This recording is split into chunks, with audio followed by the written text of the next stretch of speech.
Hi everyone, Melissa, CloudMom.com. So a long weekend is upon us. I always find these to be very hard. I usually think by the end of a long weekend that they really are for teachers, not for parents.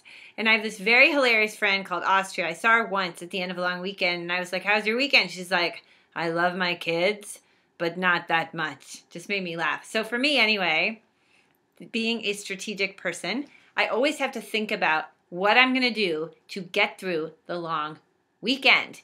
So here are a couple things that I do. None of them are too exciting, but these things just help me to keep my kids entertained and to kill some time. My number one thing is the library on Saturday mornings. Try to get them out of the house before all the chaos starts and into the library, where I find that because of the environment, they tend to yell and scream just a little bit less, and mommy gets a little bit less of a splitting headache. So we did go last Saturday. It was just really great. They each took out like 10, 12 books. They love that. And it's not, one of the things I think is so cool is they take out these really old editions of books. This is by William Steig. It's called The Real Thief. I had never read this one. This is the guy who wrote Amos and Boris.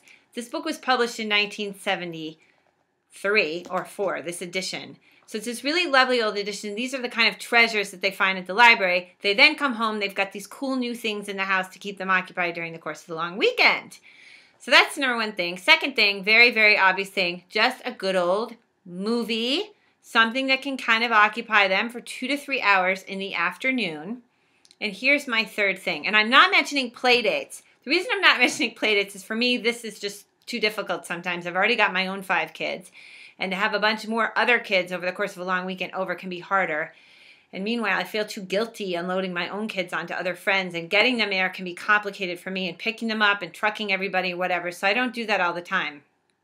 But moving along, the other thing that's really been helping me on a long weekend, on a Sunday afternoon particularly, is to plan and execute a big family meal. To go through it with my kids, make a list, go to the grocery store, have them be the ones to find and help find what we need, count what we need, cross it off the list, go home and prepare it, and try to throw in something that's a little fun or different, like a new dessert or some other sort of thing, to make homemade pizza, something like this. Just the whole activity of making lists, getting to the store, this can take up, and cooking the food, eating the food, 3 to 4 to 5 hours. So this is a really good way for me to get through the day. But I want to hear what you do when it comes to occupying your kids and coming up with fun and creative things to do over the course of a long weekend. So please comment below on my vlog. You can also tweet me at CloudMom on Twitter. Have a great weekend.